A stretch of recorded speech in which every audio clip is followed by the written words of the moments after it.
Hello everyone, welcome back to Kala Guru और मैं हूं आपके साथ राशि चौहान। आगे बढ़ने से पहले, जैसा कि मैंने आपको पिछली वीडियोस में आपको कुछ प्रैक्टिस वर्क करने दिया था, कुछ शेडिंग पार्ट मैंने आपको बताया है, मिक्सिंग मैंने आपको लास्ट टॉपिक कराया है। आई होप सो कि आप लोगों ने वो वीडियो देख लिया होगा और अच्छे से प्रैक्टिस भी की होगी। और अगर कोई भी क्वेश्चन आता है तो प्लीज़ आप मुझे कमेंट करके बता सकते हैं।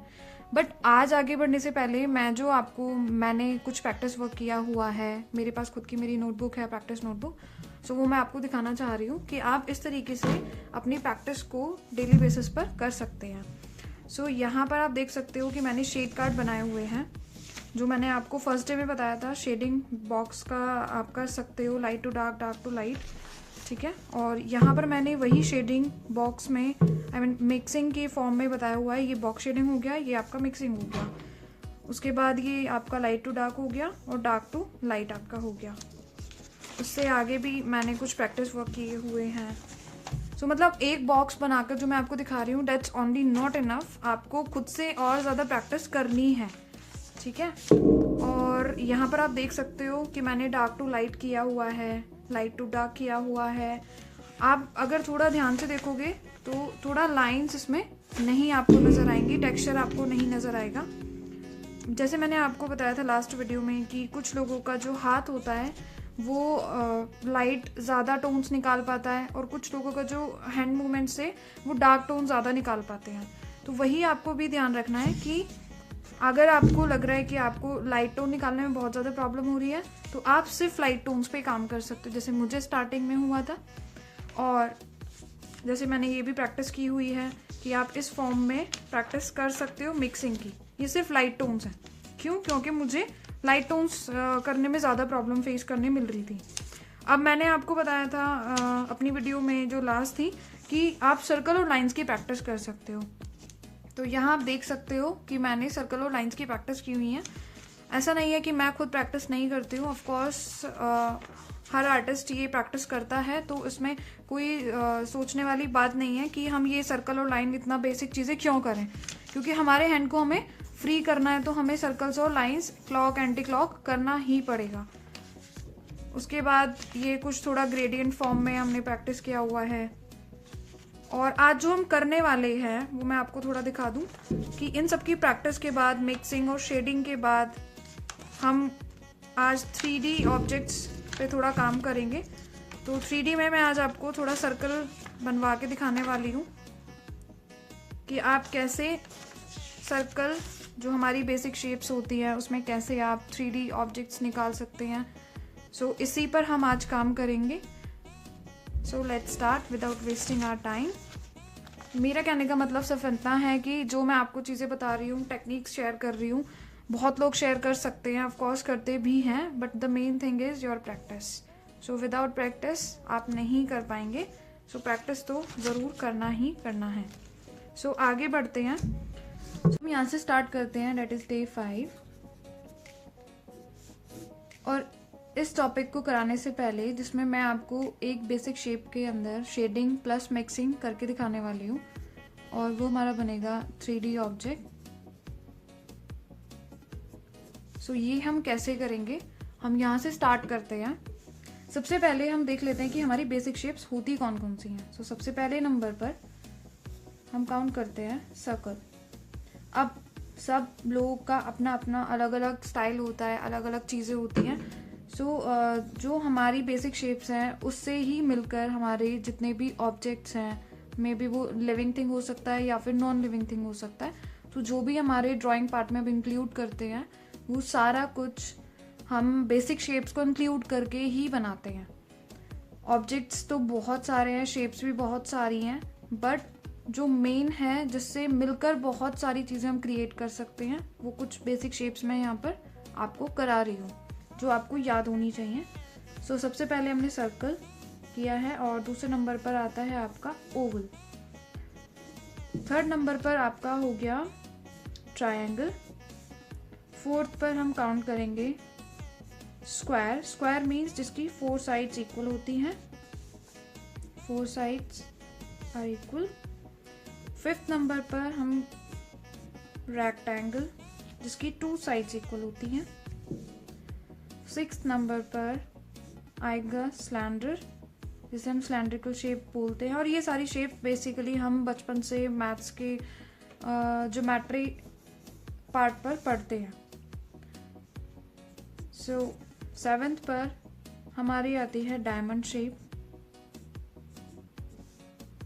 8th पर हार्ट, 9th पर मैं काउंट करती हूँ line, because without line there is nothing to draw.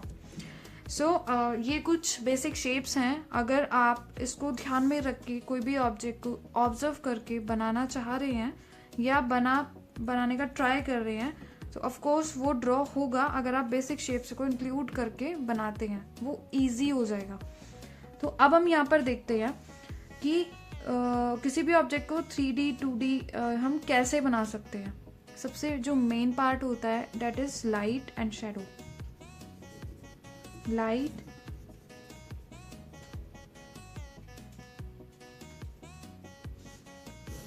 Okay, so light and shadow, इसके बारे में हम बहुत डीप से आने वाले टॉपिक, आने वाले वीडियोस के अंदर बात करेंगे। बट हम थोड़ा सा यहाँ पर देखते हैं कि ये कैसे एक रोल प्ले करता है, बहुत इंपॉर्टेंट ड्राइंग के अंदर, पेंटिंग्स के अंदर, या फिर फोटोग्राफी अगर हम पार्ट पे जाएं तो उसमें भी ये बहुत बड़ा रोल प्ले करता है। बिकॉज अगर लाइट ही नहीं होगी तो हम ना तो किसी ऑब्जेक्ट को देख पाएंगे, वो विजिबल नहीं होगा, ना हम किसी ऑब्जेक्ट को क्या कलर है, क्या वॉल्यूम है, क्या शेड्स हैं, सो वो भी हम नहीं डिफाइन कर पाएंगे। सो लाइट हमारा मेन सोर्स होता है, चाहे वो ड्राइंग पार्ट में हो या फिर हमारे लाइफ में। सो यहाँ पर हम एक सर्कल को, यहाँ पे एक इमेजिनरी ऑब्जेक्ट हम बना रहे हैं, तो मैंने एक सर्कल, यहाँ पे एक ऑब्जेक्ट ड्रॉ किया है। अलग अलग डायरेक्शन, अलग अलग एंगल से हम देखते हैं कि लाइट कैसे परफॉर्म करती है। सो अगर सनलाइट इन ऑब्जेक्ट्स पर इस तरीके से साइड से यहाँ से आ रही है, सो इसका जो मेन हाईलाइटेड पार्ट है वो क्या होगा, वो जो मैं आपको मार्क करके दिखा रही हूँ। ऑफ कोर्स यहाँ पर बहुत ज़्यादा सोर्स ऑफ लाइट पहुँच पा रही है इस ऑब्जेक्ट पर। अब इसके जस्ट अपोजिट अगर हम बात करें या फिर बैक साइड की बात करें, तो इसके अपोजिट में, यानी कि ये जो पार्ट है यहाँ पर इसकी शेडोज होंगी इस ऑब्जेक्ट की, जिसे हम परछाई बोलते हैं। तो ये हम देखते हैं कि हम कोई भी ऑब्जेक्ट बना रहे हैं, हम कैसे पता लगाएं कि उसकी लाइटर साइड कौन सी रखनी है, उसकी डार्केस्ट साइड कौन सी रखनी है। सो ऑफ कोर्स जो मोस्ट हाईलाइटेड पार्ट है उसका जस्ट अपोजिट जो होगा, वहां पर बिल्कुल सोर्स ऑफ लाइट नहीं पहुंच पा रहा है, इट मीन्स कि वो बहुत डार्केस्ट साइड है, और वहीं पर आपकी शेडो जो है अपोजिट साइड में आपको प्लेस करनी है। अब ये तो बहुत हमने यहाँ पर सन को बीच में यहाँ पर रखकर और ये लाइट का थोड़ा समझा है। अब हम देखते हैं कि अगर हम 3D ऑब्जेक्ट बनाते हैं, वो भी mixing, shading plus 8B pencil only, जिसमें हम सिर्फ और सिर्फ 8B का यूज़ करेंगे, तो वो कैसे बनाएंगे। तो सबसे पहले मैं यहाँ पर बना रही हूँ एक सर्कल। आपने एक चीज़ और ध्यान रखनी है कि आपको डार्क लाइंस कभी ड्रॉ नहीं करनी है वाइल ड्राइंग। जब हम ड्राइंग पार्ट पर काम करते हैं तो आपको डार्क नहीं बनाना है, आपको हमेशा लाइटेस्ट रखना है। इससे आपके ना तो शेडिंग पर इफेक्ट पड़ेगा और ना ही वो जो प्रिंट है वो यहाँ पर रह के आपकी जो ड्राइंग है उसको ख़राब करने वाला है। आप उसे इजीली सही कर सकते हैं, ना ही आप आउटलाइन बनाकर कोई भी ऑब्जेक्ट को डिफाइन करेंगे।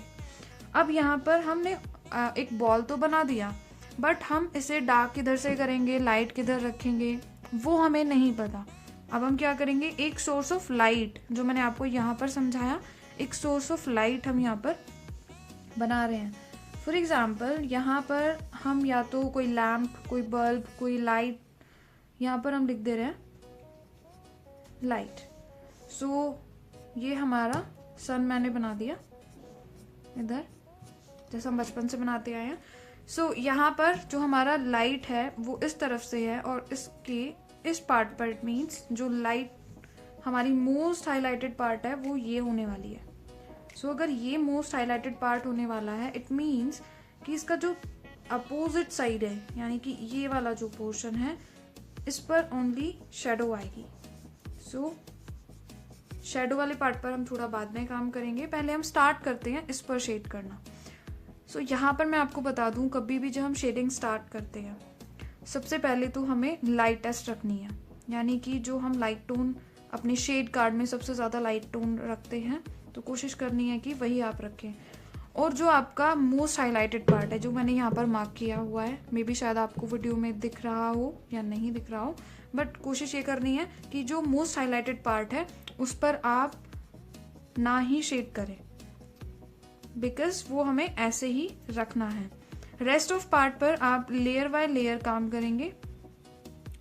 ऑफ कोर्स सर्कुलर मोशन में आपको काम करना है, आपकी पेंसिल को जो मूवमेंट होनी चाहिए, आपकी पेंसिल की हैंडलिंग आपको ध्यान में रखनी है, आपकी पेंसिल शार्प होनी चाहिए। सो ये चीज़ें आपको माइंड में रख के काम करनी है। एज पर मैंने अपनी पिछली वीडियोस में आपको बता के रखा हुआ है कि आप जो इम्पॉर्टेंट पॉइंट्स हैं उस पर आप माइंड में रख के काम कर सकते हैं। आपने नहीं देखा है वीडियो तो आप आई आइकन बटन पर जाकर वीडियोस चेक कर सकते हैं और प्रैक्टिस अच्छे से करनी है।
तो यहाँ पर आप देख सकते हैं कि हमने 3D जो हमारी बॉल है उसको बना दिया है, और ये शेडिंग प्लस मिक्सिंग और ब्लेंड आप कह सकते हैं करके हमने इसको रेडी किया।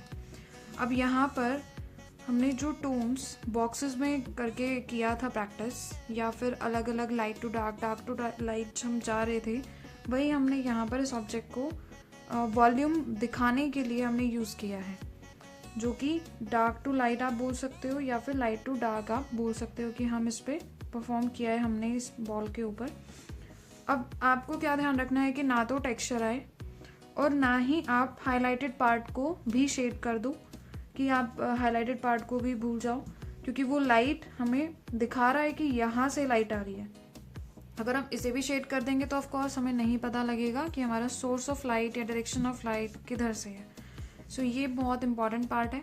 अब आप इस तरीके से बेसिक शेप्स को यूज़ करके, it may be cube, it may be square, और कुछ भी हो सकता है इसमें से, जो आप प्रैक्टिस करोगे इस तरीके से एक इमेजिनरी सोर्स ऑफ लाइट को ध्यान में रखते हुए।